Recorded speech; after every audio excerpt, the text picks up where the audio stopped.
Fagulhas da Paraxá, com Marie Batia. Nesta nossa nova série estaremos trazendo comentários pontuais, mas como brasas vivas, para cada aliado da Paraxá. A porção Vaigas, que significa e se aproximou, ela começa no verso 18 do capítulo 44 de Gênesis. E ela trata da aproximação de Yehudá, ou Judá, de seu irmão Yosef, ou José.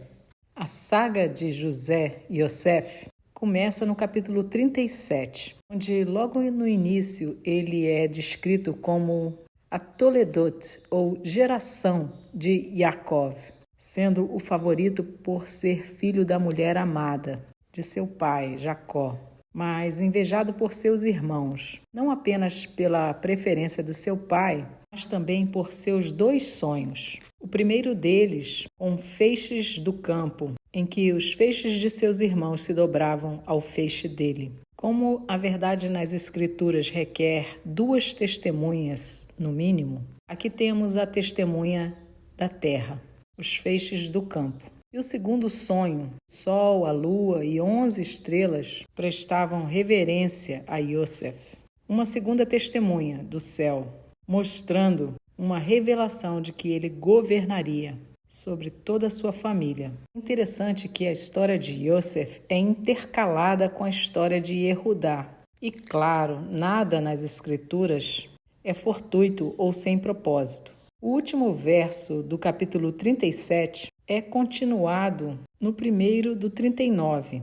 Veja: e os midianitas o venderam ao Egito a Potifar, oficial de Faraó e capitão da guarda. Do 39:1, e Yosef foi conduzido ao Egito e Potifar, um oficial de Faraó, capitão da guarda, um egípcio, comprou das mãos dos ismaelitas que o haviam levado para lá. Pela história, vemos que os midianitas o tiraram do poço e o venderam aos ismaelitas, que por sua vez venderam Yosef a Potifar. Embora os irmãos tenham efetivamente vendido a Yosef, pois isto ocorreu enquanto comiam e conversavam, tendo se afastado um pouco do poço sem água em que lançaram Yosef para não ficar ouvindo ele gritar, pedindo socorro, foi Judá e Yehudá que sugeriu vendê-lo, e os irmãos enganaram ao pai com a túnica de Yosef rasgada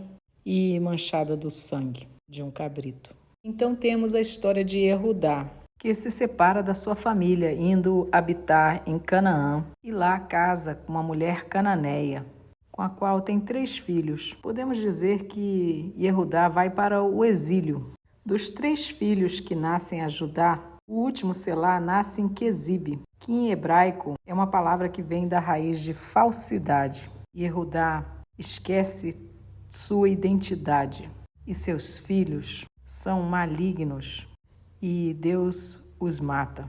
E a reviravolta na história de Yehudá, a sua techuvá, se dá em razão da sua nora, Tamar, que por causa da lei do levirato tem direito a casar com o filho mais novo de Yehudá, o qual ele não dá a ela por medo de que ele também venha a morrer. Mas o fato é que, ao ser enganado por Tamar e reconhecer nela uma justiça maior do que a dele próprio, já estando viúvo, a gravidez de Tamar, de gêmeos, Pérez e Zera, restaura a profecia na vida de Yehudá, de cuja linhagem sairiam reis e da onde viria o Mashiach, um judeu.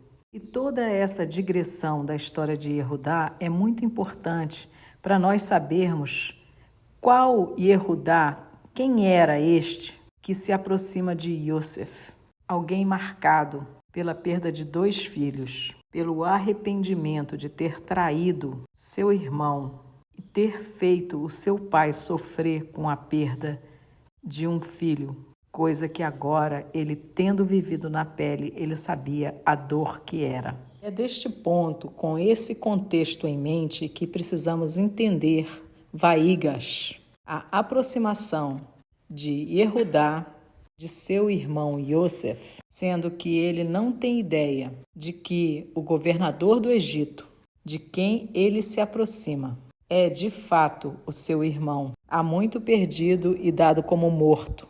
O verso 18 do capítulo 44, que começa a porção Vaigas, começa assim: Então Yehudá, Vaigas, se aproximou dele, que é Yosef, e disse: Ó meu senhor, deixai que teu servo, suplico-te, fale uma palavra aos ouvidos de meu senhor, e não deixai que a tua ira se acenda contra teu servo, porque tu és como o próprio Faraó.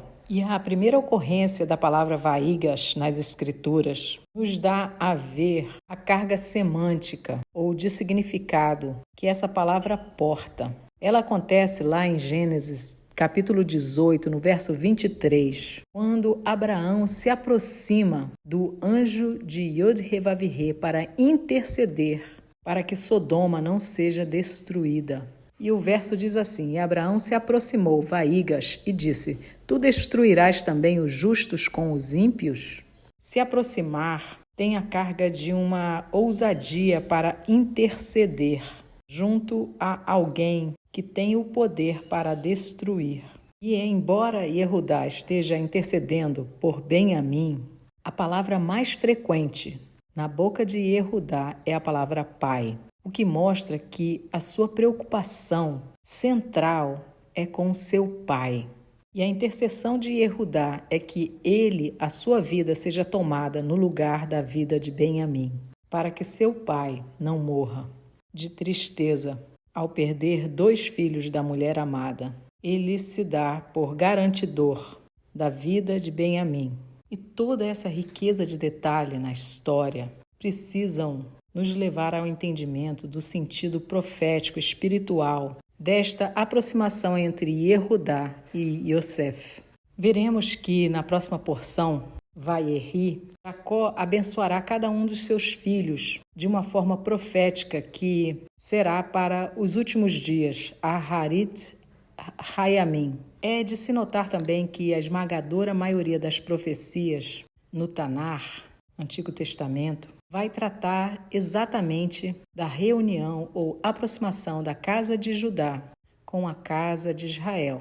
Mas antes de te falar sobre isso, quero que você perceba que o primeiro a interceder junto a Jacó para que Benjamim fosse liberado para ir ao Egito, atendendo à exigência do governador para que pudessem também receber alimento, foi Rúben. E embora tenha oferecido os seus 2 filhos como garantia, verso 37 do capítulo 42, recebe uma negativa de Yaakov. Diz no verso 38, meu filho não descerá convosco, pois seu irmão está morto e ele foi deixado só. Mas quando Yehudá intercede para levar Benjamim, verso 8 do capítulo 43, nos é dito assim: E Yehudá disse a Israel, seu pai: Envia o rapaz comigo e nos levantaremos e partiremos para que vivamos e não morramos, tanto nós como tu e também os nossos pequenos.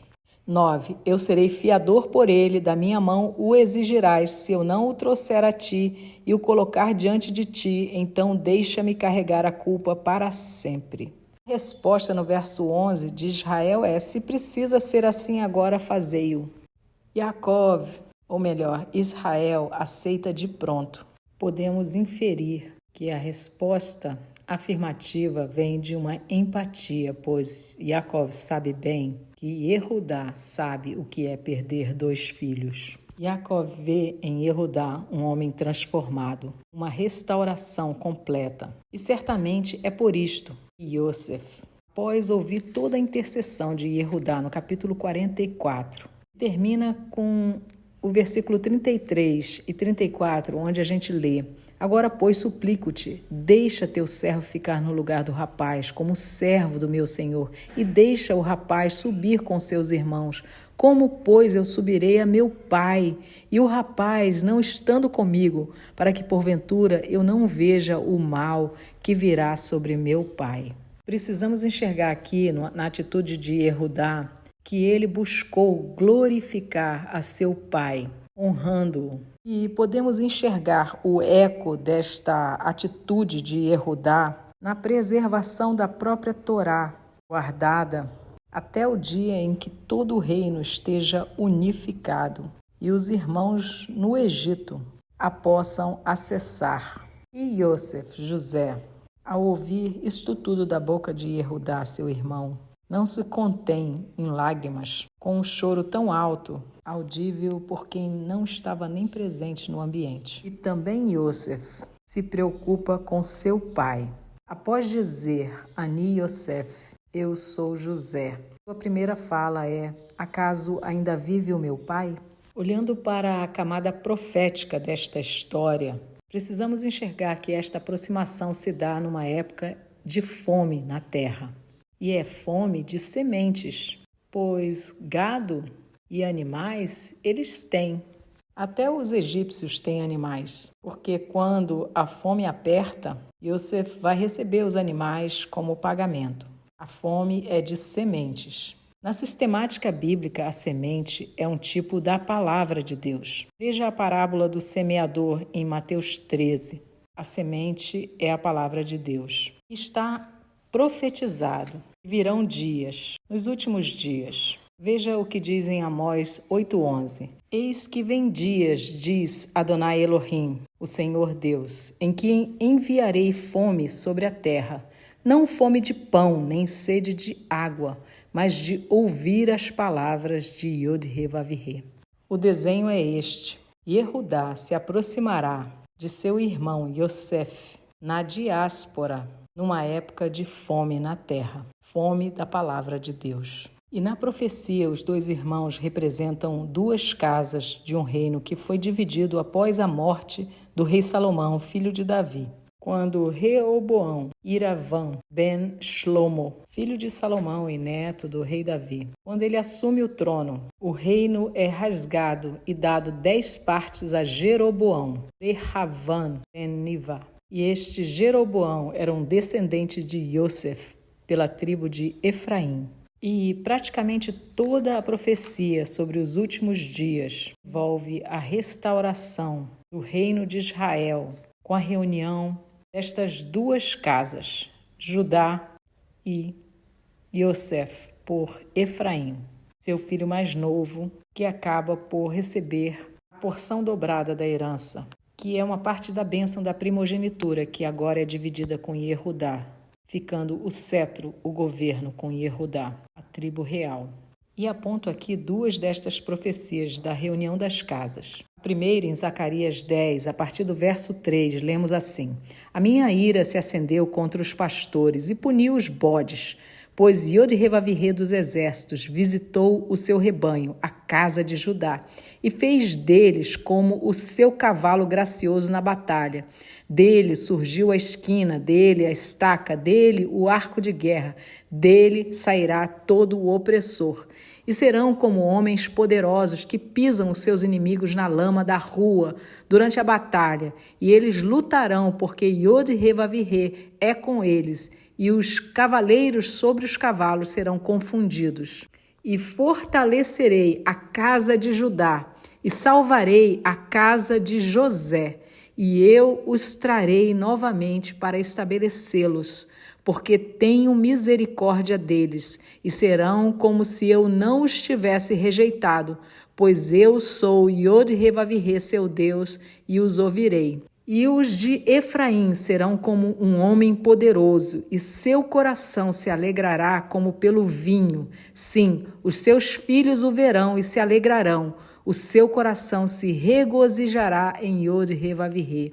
Eu assobiarei para eles e os ajuntarei, porque eu os redimi, e se multiplicarão como antes se multiplicaram.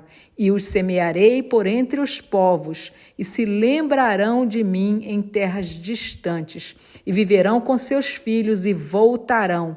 Eu também os farei voltar da terra do Egito, e os ajuntarei da Síria, e os trarei à terra de Gileade e do Líbano, e não se achará lugar para eles. Esta restauração do reino completo é um mistério para a casa de Judá. Pois o reino do norte, a casa de Israel, Efraim, jamais voltou do cativeiro oficialmente. Se espalhou, foi assimilada, está na diáspora. Mas o que foi profetizado sobre a casa de Israel? Primeiro, em Gênesis 48, na bênção de Jacó para os últimos dias, temos no verso 14, e Israel estendeu a sua mão direita e a colocou sobre a cabeça de Efraim, que era o mais jovem, e a sua mão esquerda sobre a cabeça de Manassés, guiando suas mãos conscientemente, pois Manassés era o primogênito, isso naturalmente primogênito. E no 15, e ele abençoou Iosef e disse, Deus, diante do qual andaram meus pais, Abraão e Isaque,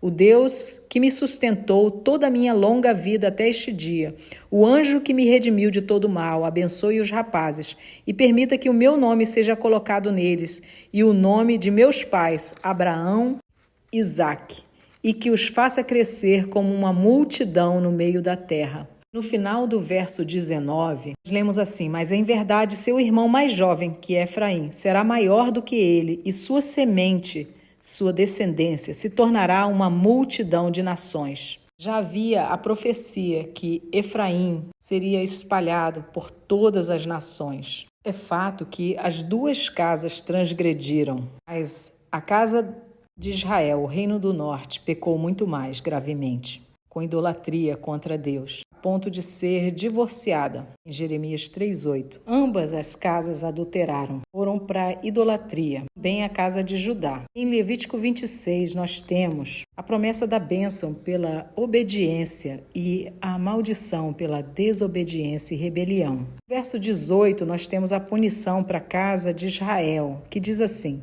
e se ainda com tudo isso não me ouvirdes, eu então vos castigarei 7 vezes mais por causa dos vossos pecados. Eu quebrarei o orgulho do vosso poder e farei o vosso céu como ferro e a vossa terra como bronze. E a vossa força se gastará em vão, pois a vossa terra não dará o seu incremento e nem as árvores da terra darão seus frutos. E se andardes em oposição a mim e não me quiserdes ouvir, eu trarei 7 vezes mais praga para vós, conforme os vossos pecados.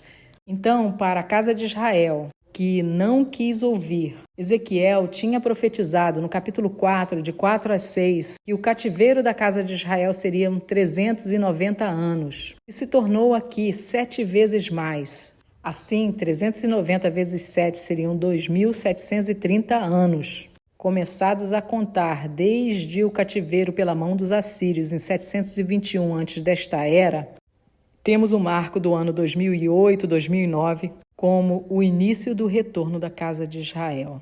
E este, eu acredito que seja o despertamento que estamos vivendo. As ovelhas perdidas da casa de Israel, sendo atraídas pela voz do bom pastor e retornando a veredas antigas para a sua real identidade, retirando os trajes egípcios. E o retorno da casa de Judá, do cativeiro, também foi profetizado no mesmo capítulo 26 de Levítico, a partir do verso 40, que diz assim, se eles confessarem a sua iniquidade e a iniquidade de seus pais, com as suas transgressões, com que eles transgrediram contra mim, também que andaram em oposição a mim, eu também andei em oposição a eles, e os trouxe para a terra dos seus inimigos. Se então os seus corações incircuncisos se humilharem e eles aceitarem a punição da sua iniquidade, então eu lembrarei do meu pacto com Jacó, do meu pacto com Isaque, do meu pacto com Abraão me lembrarei da terra. A terra também será deixada por eles e folgará nos seus shabates, enquanto estiver desolada sem eles, e eles aceitarão a punição da sua iniquidade, mesmo porque eles desprezaram os meus juízos e porque a sua alma abominou os meus estatutos. E apesar de tudo isto, quando eles estiverem na terra dos seus inimigos, não os rejeitarei, nem os abominarei, para destruí-los completamente e quebrar o meu pacto com eles, porque eu sou Yod-Heh-Vav-Heh, o seu Deus. Mas, por causa deles, me lembrarei do pacto de seus antepassados, que eu trouxe da terra do Egito perante os olhos dos pagãos, para ser o seu Deus, eu sou Yod-Heh-Vav-Heh. E foram 70 anos de cativeiro que Daniel discerniu. E uma outra bela e linda profecia sobre a reunificação das casas está na Haftará desta porção, em Ezequiel 37. onde lemos a partir do verso 15. A palavra de Yod-Hê-Vav-Hê veio novamente a mim, dizendo: além disso, tu, filho do homem, toma uma etz, uma árvore, escreve nela por Judá e pelos filhos de Israel, seus companheiros, ou seja, aqueles que estão unidos com ele. Lembremos, uma só lei para ti e para o estrangeiro no meio de ti. Esse termo, seus companheiros, aqui inclui qualquer um que esteja no meio do povo, com intenção, kavaná, de ser povo. Deus não faz acepção de pessoas, nunca foi sobre genética.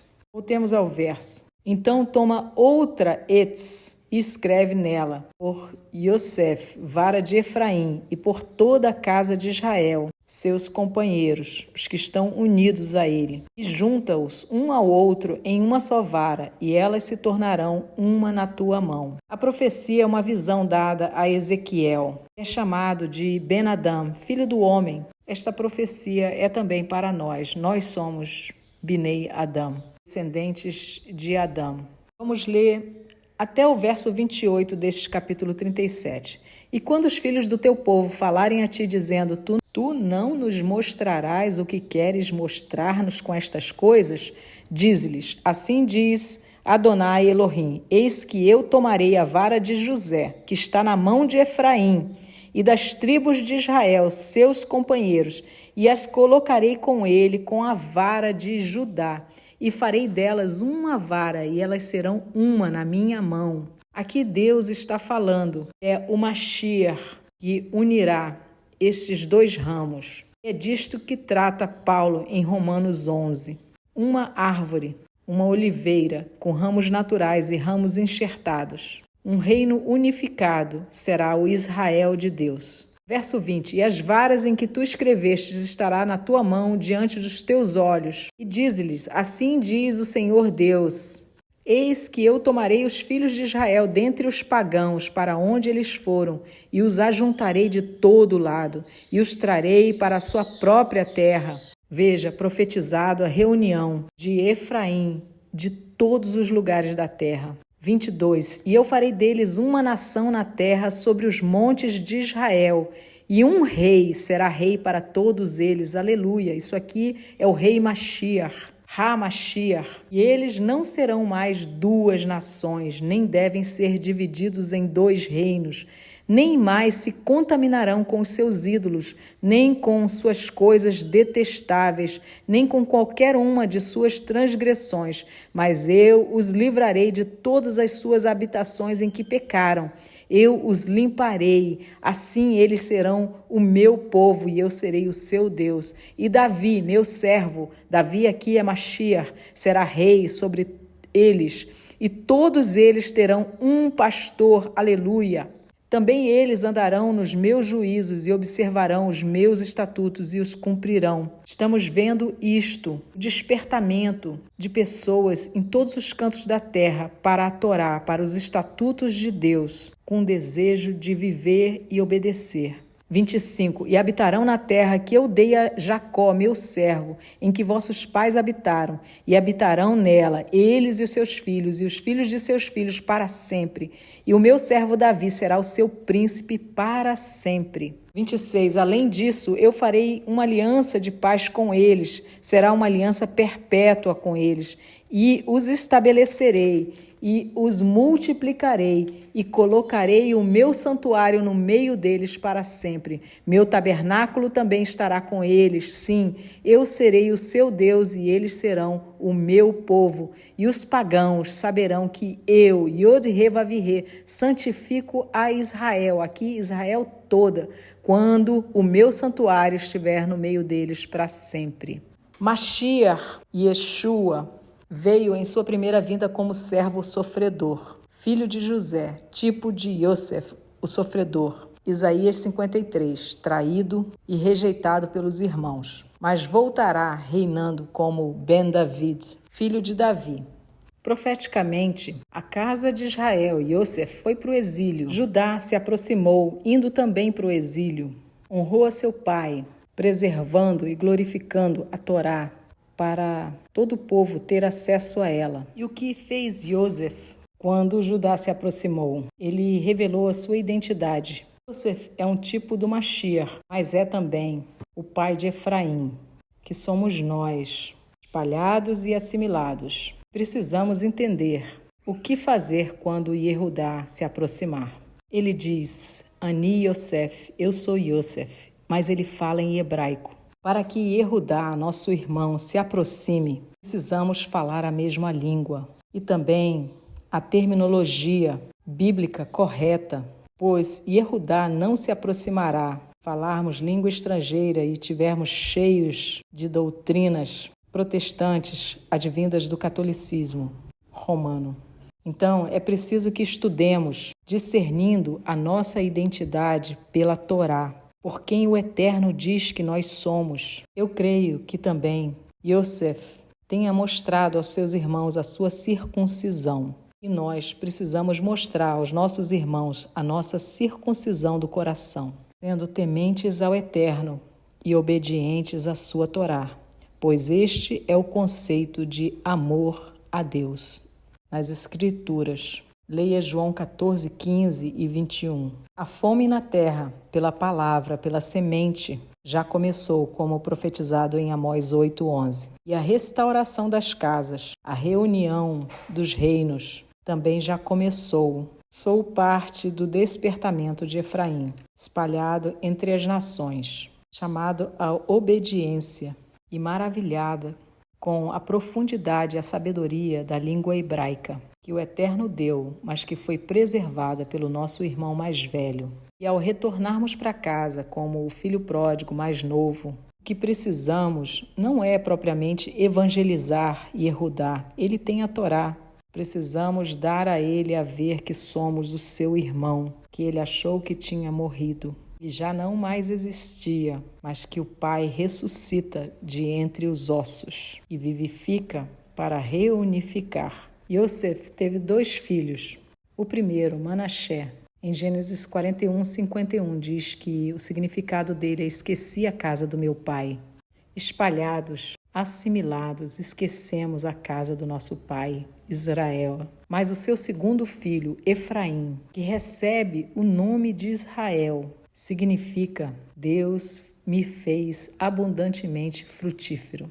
Efraim e seus frutos estão sendo restaurados para serem reunificados na mão do Mashiach, que está às portas. Aleluia e Maranata.